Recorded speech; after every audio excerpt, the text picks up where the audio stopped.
Hey y'all, it's your girl Aaron, and today I'm going to be playing some MTG Arena in my free-to-play account.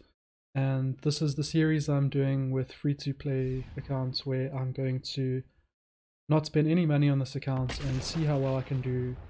Um, and so you can follow along, and if you are thinking of playing MTG Arena, you're wondering if it's worth it or if it's going to be pay to win or not. To some degree, it kind of can be pay to win. Very grindy, you don't. But you can see how competitive you can be at least without spending money. And you can decide whether that'll be fun enough for you. I only have something to play on turn 3. Pickle blue. So blue is a color that likes flyers. It likes creatures that draw cards, well, it likes drawing cards in general. So this is a flyer who draws your card when it enters the battlefield. And so flyers are normally not as big as creatures that aren't flying. That's a downside, but unless those creatures have reach, you can fly over their heads and deal damage to the opponent. What do I want to do now? I only have 3 mana cards, but I have 4 mana up. And then there's also this 5 mana. Creature spells with flying you cost 1 less to cast. Now that's pretty cool. Maybe I should have looked at that first. I don't know.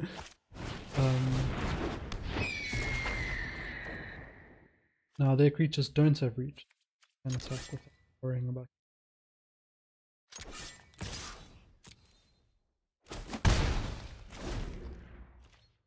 So when you start the game MTG Arena, you are first led through a tutorial which is very basic.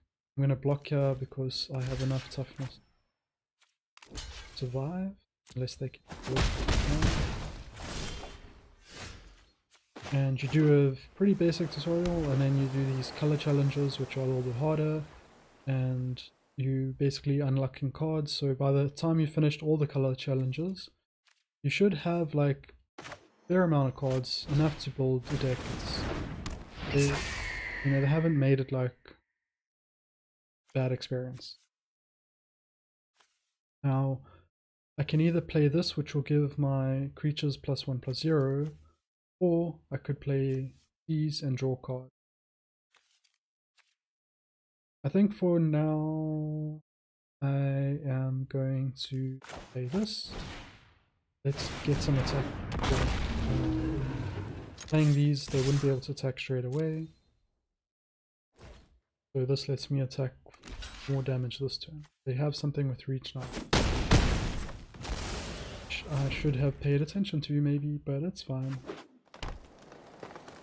Was able to do 3 damage.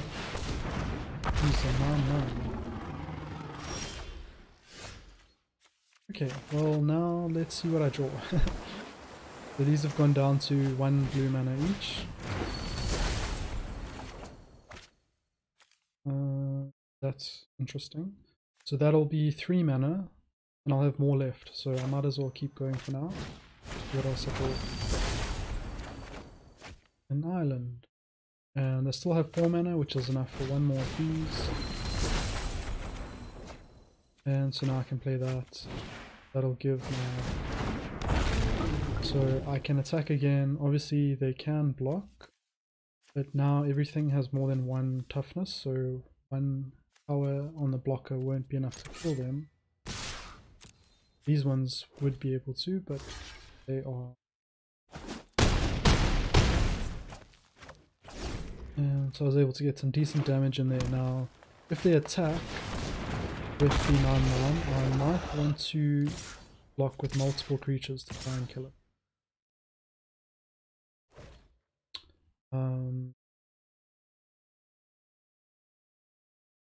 I don't really need to. Let's just let the damage go through. I don't have trample, so would have blocked all the damage. But you know, I've got so many flyers with so much power that I was going to win next turn anyway. There's no point throwing creatures under the bus to kill something when you could just end the game, you know? They've used up all their mana, so nothing to play.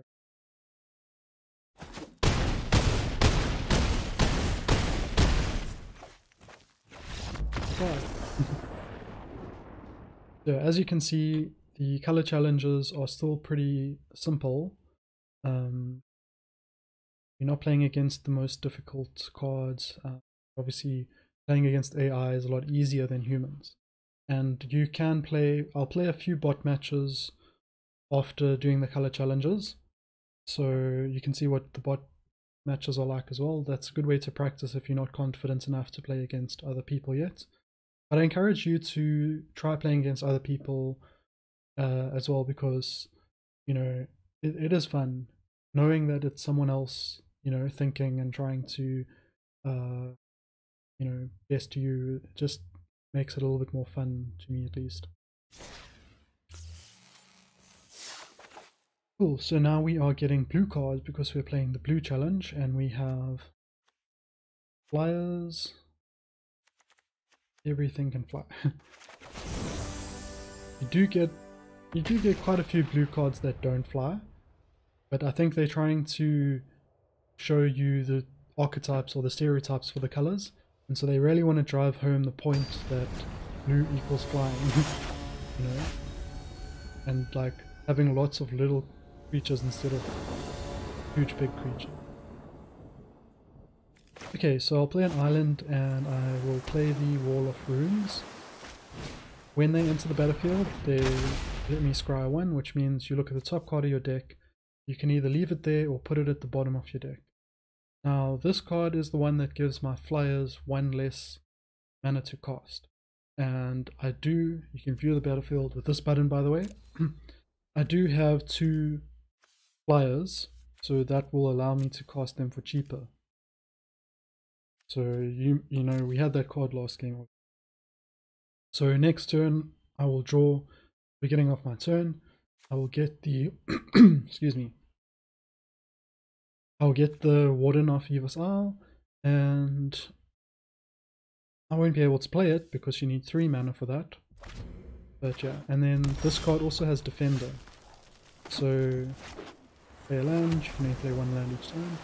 Defender means that it can't attack. Pretty self-explanatory. So I'm going to play the Warden of Eva's Isle now. And that makes these creatures cheaper. They have flying. Now the opponent might be able to kill the Warden of Eva's Isle before I get a chance to cast any creatures, and that would have been not great. But because they didn't, it's still there. I play these creatures cheaper, so I'll play Cloud Conceer, draw a card, and I'll play another Cloud Conceer, which lets me draw another card. Drawn 2 unsummon. This creature doesn't have reach, so free to attack, even with a creature I'd like to keep alive. Some creatures, like the Cloud Conceer, you get a lot of value from just playing a card, drawing a card. Drawing a card is really powerful. But then after that, it's only the flying, it's not gaining me any more value over time. Whereas this card, which they are not killing, is gaining me value over time, so it doesn't really gain me anything when it comes into play, but it gains me a lot over time. So this card is giving my flyers +1/+0. They got a +1/+1 counter on each of their Spellgorger weirds because they cast a non-creature spell. It was the Shock, which did 2 damage. Now my unsummons were able to return these creatures to their hand. And so what I could do, what's nice to do, is to wait until they're attacking, and then while they're in the middle of their attack, you can play the unsummon on the creature, and that means that it'll go back to their hand and they can't play it again before attack. And so sometimes there's benefit to having the creature in play for your attack, or if it has haste, you know, they could play it again. And also you just want to keep them guessing until the last moment kind of as well. So I could not have to worry about blocking at all, because when they attack, as long as I have enough unsummons, I can just put those creatures back into their hand. They won't be doing damage to me. But for now, this creature, if they play another non-creature spell and get another +1 on those, they will become big enough to kill the Wall of Ruin. But I don't mind if the Wall of Ruin dies. Again, it gave me value by letting me scry when it came in, and it can't attack. So its only purpose is to stop the opponent from attacking me. It would be better if it could block and survive, but I mean, these creatures, if they block and die, that means that I can't use them to attack anymore. So that's worse than losing him, who wasn't able to let me attack anyway. So what I'm going to do is play the Windstorm Drake. It will give my flyers +1/+0, and I'm just going to attack with him. Now, in my opponent's turn, if he attacks, I'm not going to block with the Windstorm Drake because I want to keep it alive, that these creatures have more. So there's that non-creature spell like I was guessing, and so that means they are big enough to kill the Wall of Ruins, but I'll block anyway. And the tokens that were created don't have haste, so they are also playing a shock to kill my Cloud Conceal, which makes those even stronger, and the Cloud Conceal wasn't going to block anyway. So it doesn't matter in terms of blocking, but if it was untapped, that would have stopped it from being able to block. So now I have the mana to cast the unsummons, so I can do that and wait until they attack to do that. So for now I'll just attack. So I'm starting to try and get them close. Next turn, if these creatures are still alive, that's enough to kill Chandra. If they attack with everything, at the moment they are doing 12, which is pretty close to making me dead. So now 6+6 is 12, +1 is 1. They will be doing 14 with that combo. And so now they are going to be doing 14 just with the spell gorges +2, so that's 16. So that is called threatening lethal, when they have enough to completely take away my life total. If I don't have blockers, that's bad. But unsummon, it's basically like having a blocker without having a blocker, because when they attack, instead of blocking, I'll just return that card to their hand. And if it was a 7/7 as it came in, they would play it and it would be a 7/7 again. But because these actually got their tokens built up over time, that's actually quite significant, because when it goes back to their hand, when they play it again, it's not going to have those tokens anymore, and it'll be back to being a 2/2. So all those non-creature spells they've cast to get it up to a 7/7, they need to cast that many again to get it up to a 7/7 again. So when you're playing blue, you kind of have to take a risk that you are going to have creatures able to threaten your life total and threaten you with lethal damage, but have answers in your hand to stop them. Because generally speaking, as a blue player, you're not going to have enough creatures on board to defend you with just your creatures. If you have some combo that lets you create tons of tokens, then maybe. But this doesn't seem to be a token deck. Tokens are more popular in. But I'm going to return both of the spell gorges to their hand. I only take 1 damage. And I didn't. Then they play them again, they'll be weaker. I get to play another Cloud Conceal, draw a card. And it's another unsummon. Now, if I unsummon a token, so a token is like, you know, it's a card that wasn't cast from their hand. It's created out of thin air.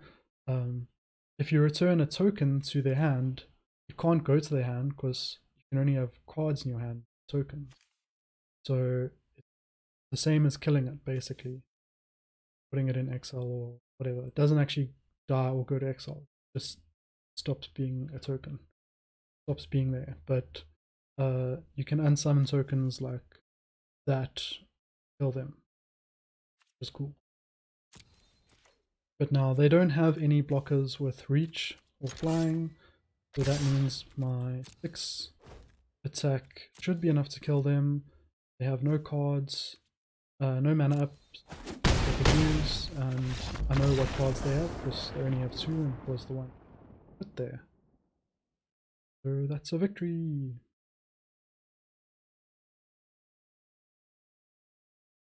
So the red, playing against the red, it is a little bit more difficult than the white, so you don't have to do these challenges in the order they put them in, but if you are new to the game you might want to, because I think they probably do scale a little bit that way as well.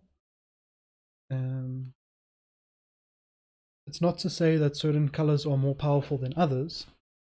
In fact, they try to keep the colors as balanced as they can, so that people who are a fan of a certain color don't feel underpowered. They don't feel like they're always losing. So they try to keep the colors balanced, but not by equality, not by having the same cards or cards that do the same thing. They try to keep it balanced by having the different colors have their own unique tools. Sometimes they share tools, but mostly their own unique strategies that are just as powerful as the other color strategies. But the variables are often things like luck and how you play. So do you put a lot of cheaper cards in your deck or a lot of more expensive cards in your deck? If you put cheaper cards, then often you'll have a really good start of the game, but you can run out of steam because as the game goes longer and more mana is available, you can still only cast those cheap cards, whereas your opponent can now cast their bigger, more powerful cards. And so it's more of a strategic concern of whether you want to do that.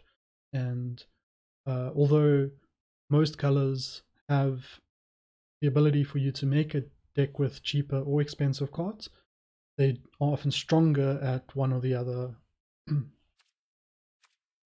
Yeah, we've got some more flyers, some more walls of runes.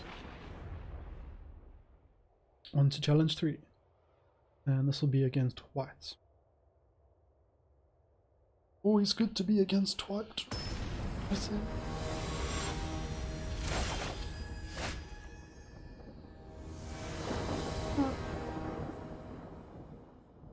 Okay, so let's see. We have an island and an unsummon.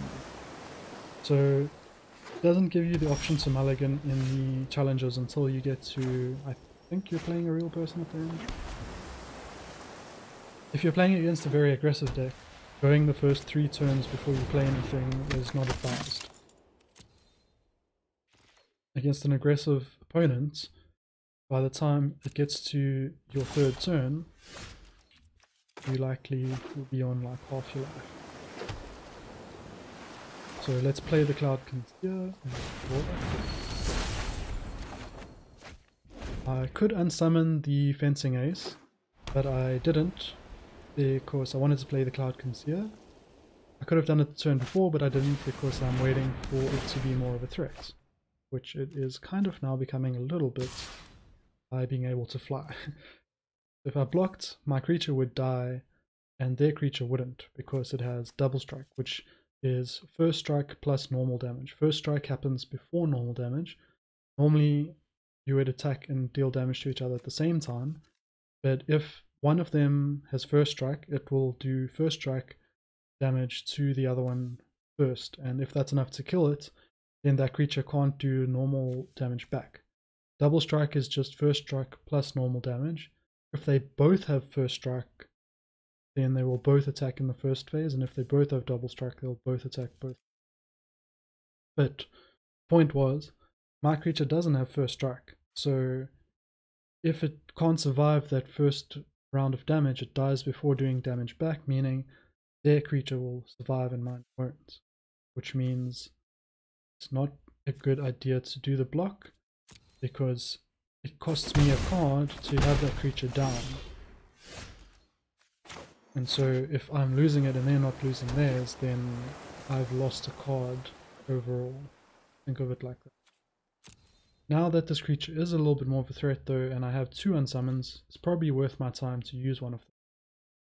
So I'm just going to attack because I wasn't going to block anyway. I don't want to block and die when I could be attacking and doing 2 damage. And even though they have double strike, they're still only doing 2 damage a turn because it's only a 1. They put another enchantment on it to make it bigger, then it will definitely need to be unsummoned. As it is though, they are trying to enchant my creature with pacifism. I'm going to let that resolve. Not that, I mean, I could unsummon my creature, which would make the pacifism not work, and then the creature would be back in my hand, but I'm not doing that because I'm not blocking with that creature anyway, so I don't know. It does draw me a card though. But anyway, for now, I'm just going to take the 2 damage.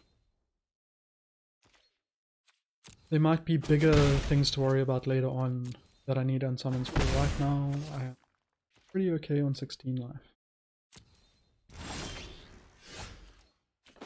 Okay, land, and so now I have 5 mana. I can play the Windstorm Drake, who is big enough to survive an attack on the Fencing Ace. The first damage will go through, my creature will stay alive and do damage at the second phase.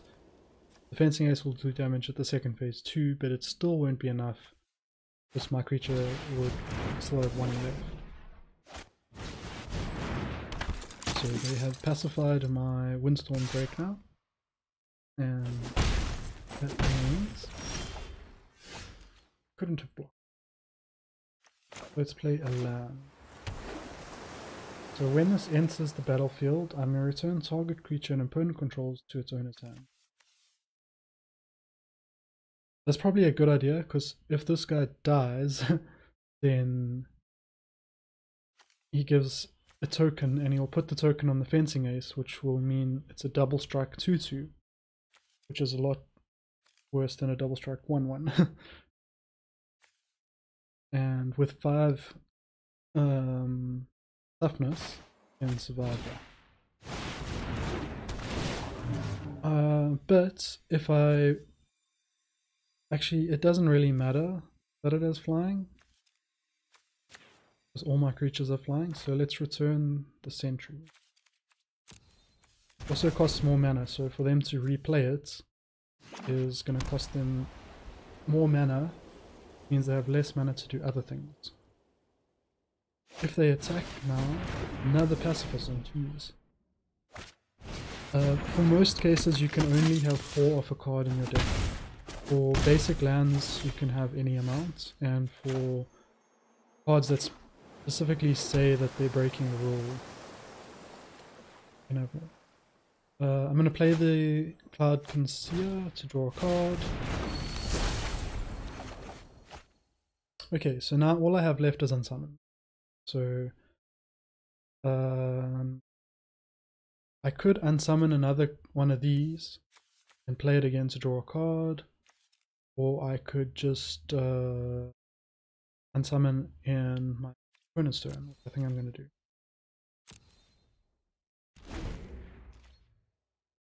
So I can still block with this creature unless they have a 4th pacifism. I'm on 12 life. They're only attacking with the Fencing Ace, only doing 2 damage, so I'm just going to let that through. Now they could buff it and make it do more, and if they did, then I would unsummon it. Without doing that, it's only doing 2.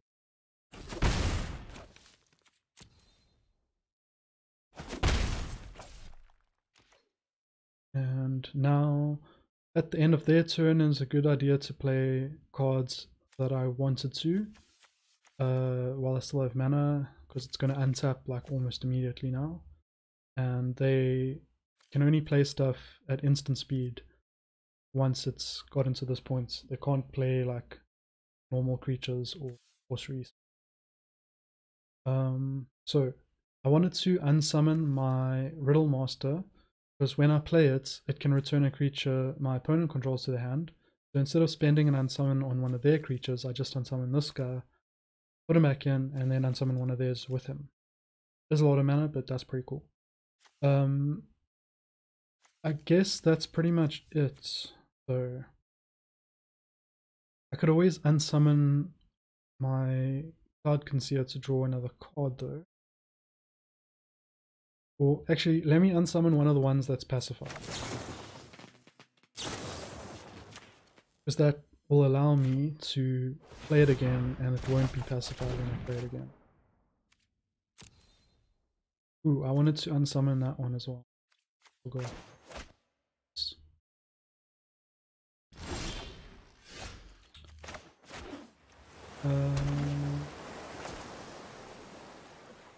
Okay, fine. I'll do it at the end of the next time. Okay, let's do it again. Okay, so now I'm just going to attack.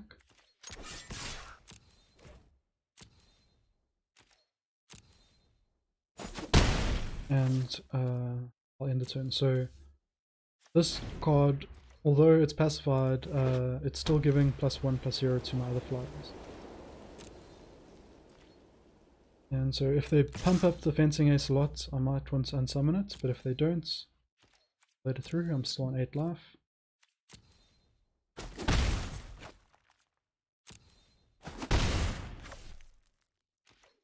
And so now let's remember to unsummon Brittle Master.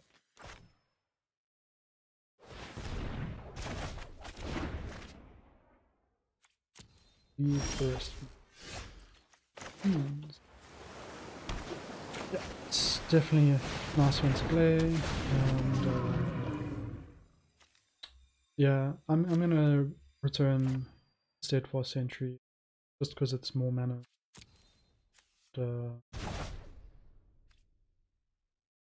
I'll attack with all of the Cloud Concealers here. I'll be able to block with the Riddle Master.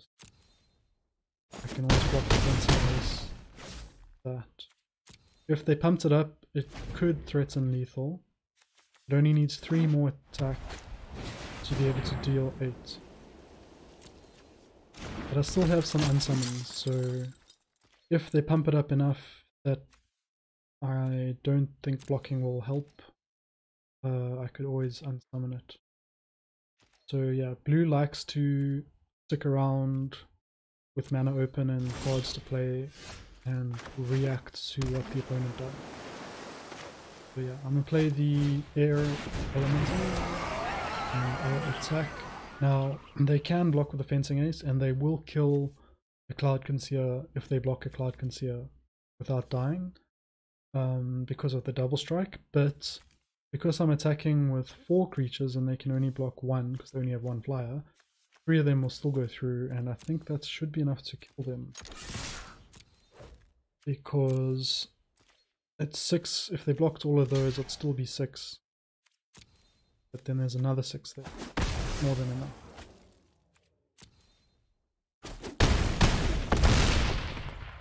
And there we go. Boy, Johnny.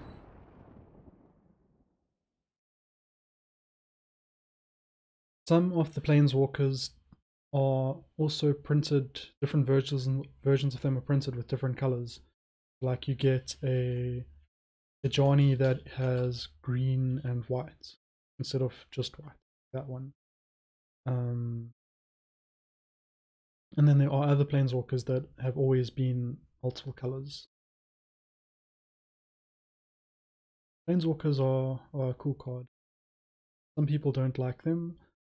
They can be annoying to play against, but they are a fun to play with, in my experience. Seems to take quite a while to like figure out what it's doing after a game. And I've unlocked a pack. So we have got some flash cards now, and a card that lets us gain control of target creatures and or planeswalkers. as well as Merfolk and a elemental cat who taps a creature an opponent controls and it doesn't untap in their next untap. The Dungeon Geists we got earlier also do that, but permanently untapped until the Dungeon Geist. The Frostlinks only does it for the next time. So we are playing against Liliana now, and so that's black, I'm assuming. Express yourself. I hardly ever do. Sometimes I do like a good game or like it's not real impressive. Or if the opponent is saying hi and stuff. Right? Whenever you cast a spell during opponent's turn, put a +1/+1 counter on Blind Cutthroat. Okay, I will then... It has flash, which means it can be played anytime I could cast an instant, which means on my opponent's turn as well. So I will not play it in my turn. Brian Cutthroat. Is it just me or should they put the pronouns on the... I will be taking 1 damage. I could unsummon it, but it's not worth it. I could cast a Brineborn Cutthroat and block, but it's not worth it. Because by not blocking it stays alive, which means it can get bigger by playing cards on my opponent's turn. So I could play the Cloud Concealer and draw a card, or I could wait. I'm gonna wait because then on their turn I can also attack. So I'm gonna attack. The benefit of playing Flash at the end of your opponent's turn is your creature will then untap almost immediately, allowing you to attack with it because Summoning Sickness is only in the turn that it's played in. Even if that's your opponent's turn, if you play it in your opponent's turn, by the time it gets to your turn, it can now attack. And that's useful because then it isn't sitting on the board for a long time. So it gives your opponent less time to deal with it before it can attack. But yeah, let's let them attack. Again, I don't have blockers. Fine. When the Scorpion dies, it deals 2 damage to me. I must just be aware of that, but for now. And so now it's the end of their turn. And so I'm going to play my Flash feature. And that should give my other Brineborn Cutthroat a +1/+1 counter. And now I'm also going to unsummon their Bloodthirsty Aerialist because it gains +1 counters every time my opponent gains life. And so if I kill the Serrated Scorpion, for example, then that makes me lose 2, my opponent gains 2, the Bloodthirsty Aerialist will get a token, and the bigger it gets, the harder it is to deal. So now I don't have any cards to play on my opponent's turn, so there's nothing that's going to give my Brineborn Cutthroats extra Brineborns from the sea. Okay, make Merfolk Pirate. But yeah, so there's nothing that's going to buff them by giving them tokens on my opponent's turn. Maybe I draw and summon. So yeah, but I'm just going to attack. Because I still have 18 life, so even if they do 1 damage. If I had 2 mana, I could have enough to cast Negate on their turn to buff my Brineborns, but I don't. Need more mana for that. And Negate only works on non-creature spells, so they only cast creature spells, so it wouldn't have been able to stop anything anyway. Cool, so now I'm going to play another land, and I'm going to play this again because it lets me draw a card. Maybe I get something, another negate. So those are both only applicable if my opponent plays a non-creature. I could attack with the Cloudkin. If I do and they block it, it dies without killing the Bloodthirsty Aerialist. If I was playing the opponent, I would probably block this one though, because this one can grow, but it's still within killability range. This one, it would not be able to kill. Flying creatures can block non-flyers and flyers, but non-flyers can only block non-flyers. So I'm going to attack with everything because Cloud Conceals, even if he even if she does block it, and it dies, as has happened, I'm still able to do a decent amount of damage. I'll have a negate, and next turn,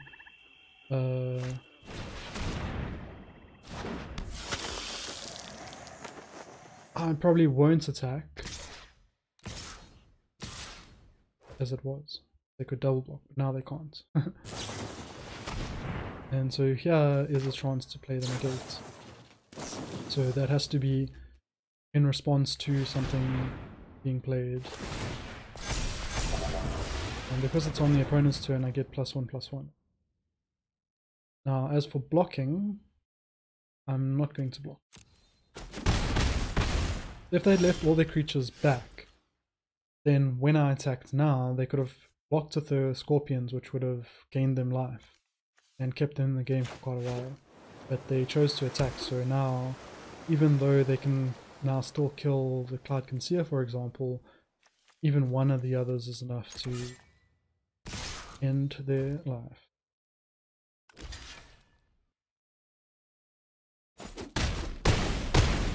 GG. Bye, Liliana. So yeah, but yeah, again, these challenges are designed to be winnable. So I'm not going to be too proud of myself. Of course, winnable if you know the game. If you are still learning and it is challenging, that's fine and good, because you are learning skills that are going to help you later. So just push on, but hopefully I'm giving you some valuable tips so that a lot of times you will still have to learn through trying, but just having heard of it before, you know, there's an increased chance that you'll think of it again. And once you've done it yourself a few times, then it's easier to remember. So there's a lot to remember in this game as well, but it can be really fun, which is why people like me think it's worth the effort to learn. So this lets me return a target creature with converted mana cost X to its owner's hand, and then create that many 1/1 blue fairy creature tokens with flying. So the unsummon, it didn't matter what their converted mana cost was, it just unsummoned it anyway. This one, it has to be the right amount, but then you get a whole bunch of 1/1s. And the X blue means X means any amount you choose, and that's what will go into this number here. So you need 2 blue plus at least 1 more to be able to do it. This has flash, and you can draw a card by paying 3 and 1, which, ooh, flying as long as you've cast an instant. And we have 1 more to do for blue.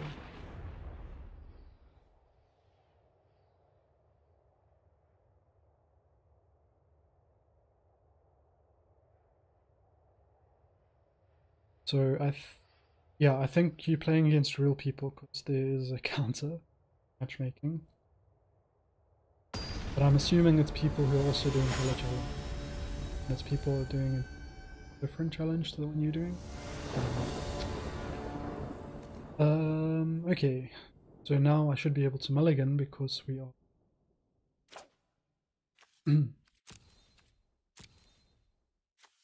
playing a real game. This is a turn 1 play, and potential turn 2 play, and potential turn 3 play with 3 mana. Turn 1, 2, 3. If you can play something on turn 1, 2, and 3, you've pretty much got a hand worth keeping in mind. Especially if it's going up each time like that. Means you are maximizing your mana usage. Now this creature has Death Touch and Lifelink, so it is going to kill my wall if I block, even though I have a lot of toughness there. I already have an air elemental in my hand, so I think I'm going to put that at the bottom of the deck. Yeah, it'll be able to kill my wall even though I have 4 toughness and it only has 1 power because of the Death Touch. But my wall isn't really doing much for me anyway. So, you know what? I'll keep the wall in play. I won't let it die just yet. Maybe they'll have something without Death Touch later that I can...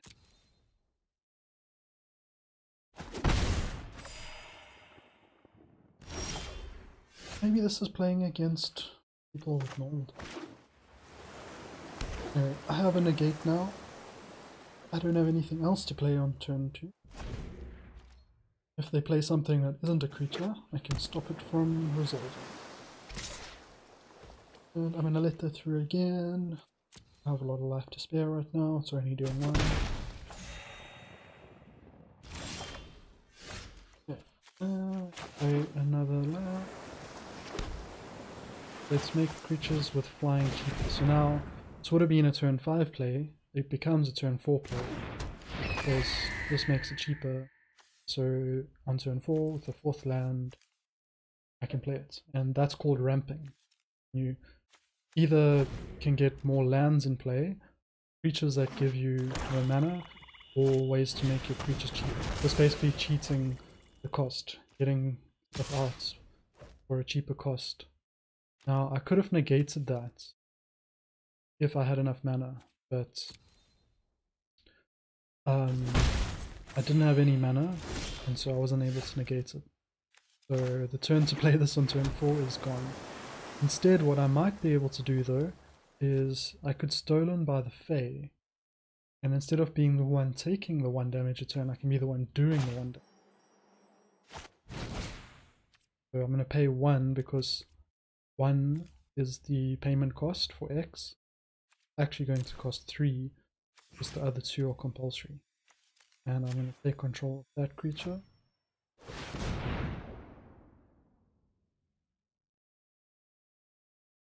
If they have a counter spell, okay, so they do have a counter, then they can stop that from working. But that's okay.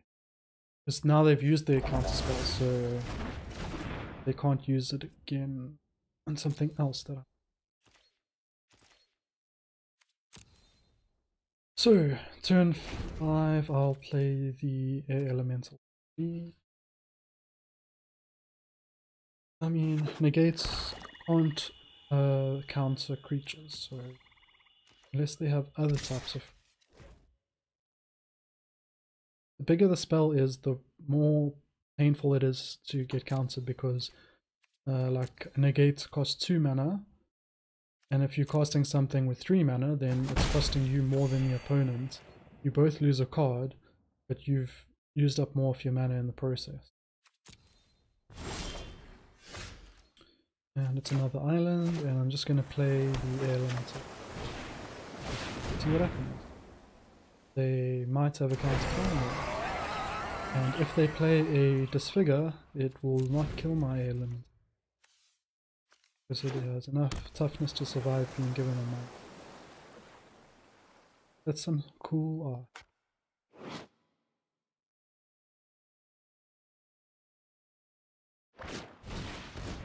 No, you unsummon my Air Elemental.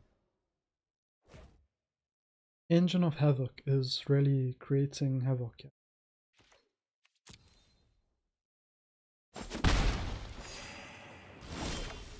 And it's an island. Do they have a counter spell? Creatures. No. Keepers, dude. You really make a lot of noise. Are they going to do anything, or just attack with the 1/1? No. They were going to play a flash creature on their turn instead of my turn. Because reasons.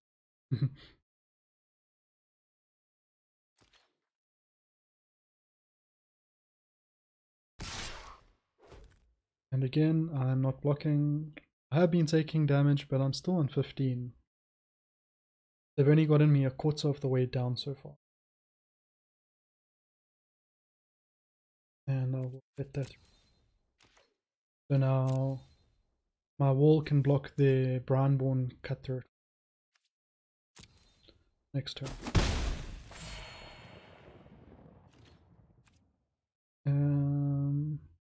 Yeah. Nothing too stressful right now. So let's play that. and attack. The first time this game I'm able to. If they have a flash creature with flying, they could block. If they play another card, basically any card or spell, it'll make their brand one card bigger. They haven't yet. They don't. Stays a small ball. Be fine to block. Probably don't need and summoning just yet.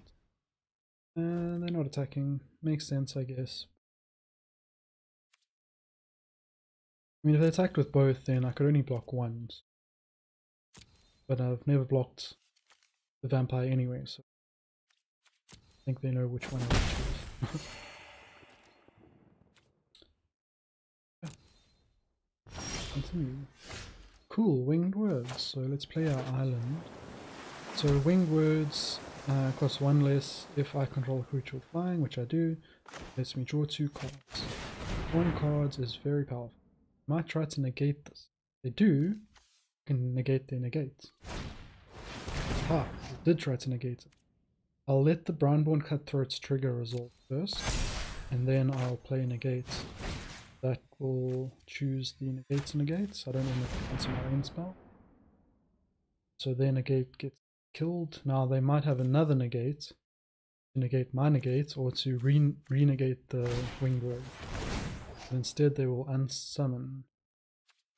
And they are unsummoning their own creature. Oh no, they are unsummoning my creature. That arrow was for the +1/+1.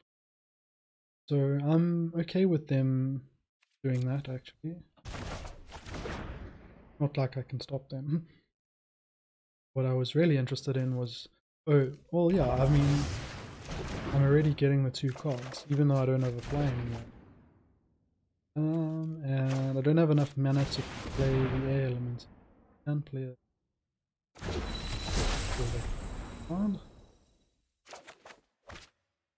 And for now, that's it. So I still have 1 mana left for an unsummon. It's on their turn. You know what? Do I want to let them kill me? No. I'm actually going to use it on my own creature. I have 13 lives, so I can just let that through. Or block it. I mean, it's enough to kill my wall, right? But now instead of preventing 1 and dying, it's preventing 5 and dying.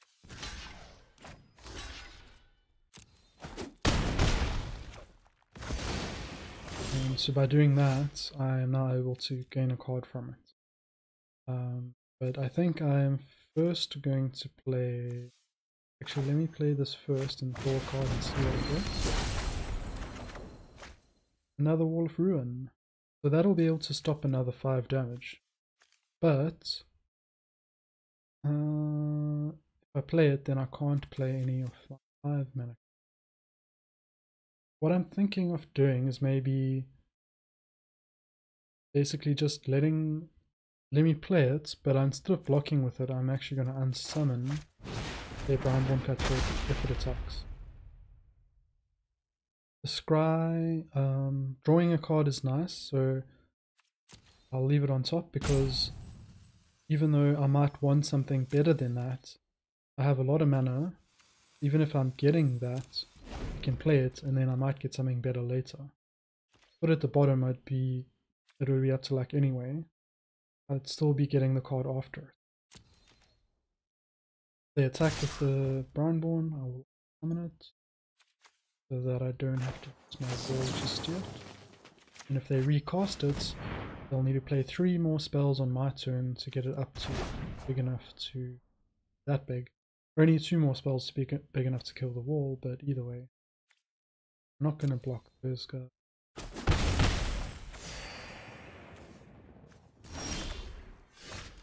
So, like I was saying, I can play this, see what I get, and if I want to play it I can, otherwise I can. Okay, so this is Flash, and lets me draw a card for 4 mana. I have 5 left, so I can either play one of these, or the end of their turn, I play Spectral Sailor and draw a card from it. And I think I'm going to do that right now because they don't have anything other than the 2 1/1s. So yes, I can go down to 8, but you know, I have enough to block anyway. You know, it's just I'm saving them until like I'm actually in danger. That being said, might be worth my while just to block. Actually, you know what? No, it's not worth blocking yet because my card concealers can do 2 damage. And so if I block, you know, I'm saving myself 1, could be doing 2. But the life gain kind of means it's 2 either way. But dying means you can't attack again next time. And seeing as I have flying, they won't be able to block me when I do attack. So you could play your flash creature to block, but I've already explained what I want to do with it. I don't want it to die. I want it to stick around so I can keep drawing cards over and over. Now some cards will have a arrow like which means the card turns sideways, like it gets tapped like that when you play it. And so that effectively only lets you do that thing once a turn until it untaps, unless you have another way of untapping.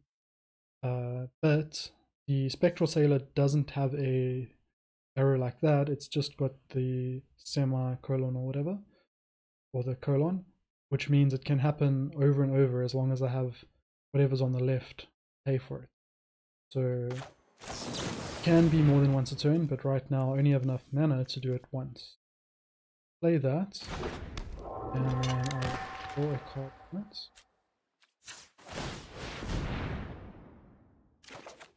And that was all at the end of their opponent's turn, so on my turn, you're already able to attack again, and I draw another card beginning of my turn. And so now I can finally play one of my 5 manas again. So they've seen this card, that's why there's an eye on it. So if I play that one, then they will still not know what the rest of my cards are. If I played one of these, they would know that I still have this in my hand. So by playing this, I have 3 cards they don't know, whereas if I played that, I would have 2 cards they don't know. Having this in my hand, they know it's coming.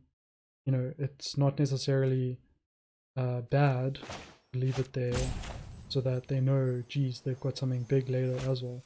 But I think I would rather it be a surprise. So I'm going to play that, and now I have 4 mana left, so I'm able to draw another card. But I'll do that at the end of... Actually, you know, there's no reason to.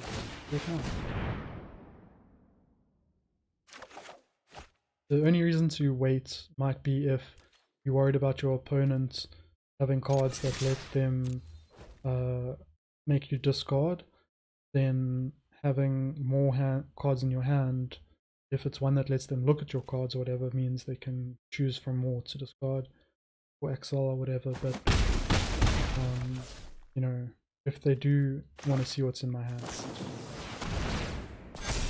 that's actually a murder, which will kill my creature, which is fine. So now, would they have played the murder anyway if they knew I had 1 more? Maybe, but knowing I have 1 more, they might have wanted to save it. Who knows? Anyway, I've only got 1 token, so my wall actually survives this. And so this lets my flyers cost 1 less, so let's play that first. And so this goes from 5 to 4, and that goes... So this actually probably a better one to play right now. You have 3 flyers you can attack this turn. That's +1 extra for each. It's an extra 3 damage I can do this turn. And now my opponent only has 1 card left in the hand, but I have 2.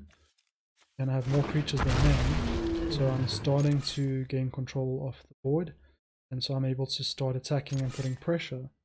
So if you play blue, this is often how the games go, is your life total will be the one getting lowered for quite a while at the beginning of the game. And you're going to have to do whatever you can to try and survive and make it through until later in the game where all of your cards are synergizing and your powerful cards are in play and stuff, and you can take that sort of losing nature of your board state, or your life being the one under threat, and start making the opponent the one whose life comes under threat. So, although they still have enough creatures to do some serious damage, like they, you know, if I take 4 more undead,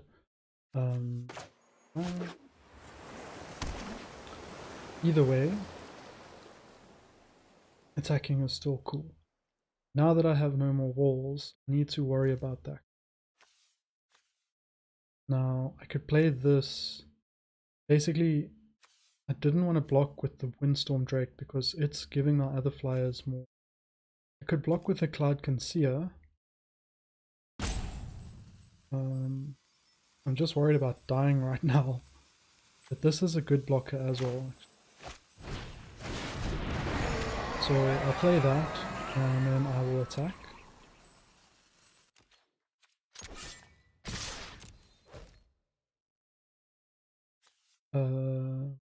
Yes, they all have flying, so... and anyway. But, well, in my turn, I have enough mana now to draw a card and play the Brownborn Cutthroat. Now, if they attack with everything, I will probably have to play this and block with, just so that they aren't totally drawing me. Because if I, okay, so I'm gonna play the Brownborn Cutthroat, and now figure out my blocking. So the air elemental would die to a 1/1 because of the death touch. So there's no point really blocking a 1/1 with it when the Brownborn Cutthroat can also kill a 1/1. So I'm going to block the Brownborn Cutthroat with the bigger one so that it can actually kill the Brownborn Cutthroat.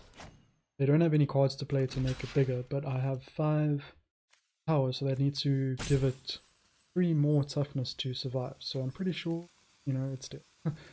Then they'll only be getting 1 damage through. Now I could let both of those through, but because this doesn't have flying, it can't attack, so it's not really doing much good, and I don't have the cards to make it bigger. So yeah, I'll just block and let them do me.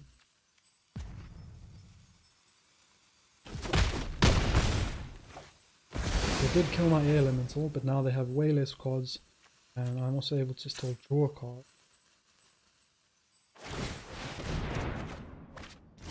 Nice. So let's cast it. So 4 automatically plus XX, so gain control of X. So what that means, if I want to gain control of 1, I need 1 plus 1, so 2 extra, so that's 6 mana. If I want to gain control of 2 creatures, it's 2 and 2, so that's 4, which is 8 in total. I have, what is this, like 12 or whatever, so I'll have like 4 left, which is enough to draw another card, so yeah, that's pretty cool. Pay 2, that gets applied twice, so it's 4 mana. Ask me to pay 8. I'm going to try and gain control of both of their creatures. Pay 8. And now I have all the creatures. And so I'm not really in danger, and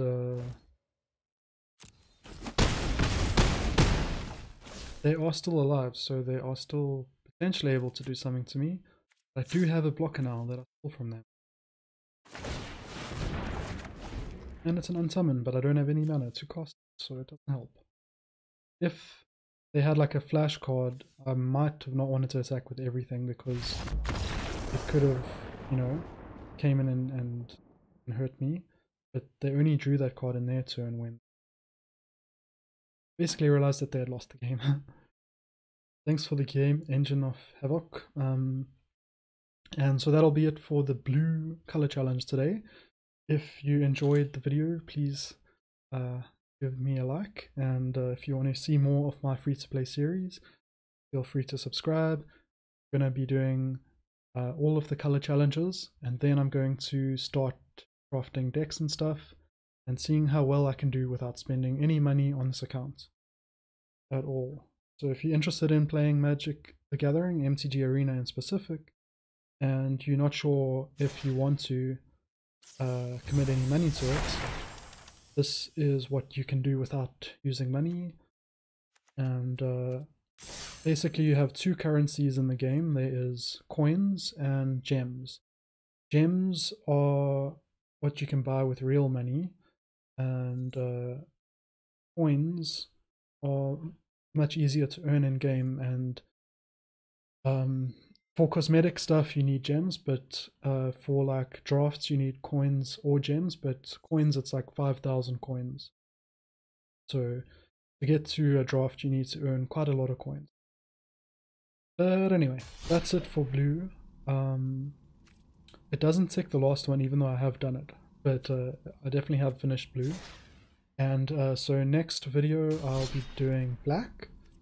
If you want to see that, stay tuned, and otherwise have a good one.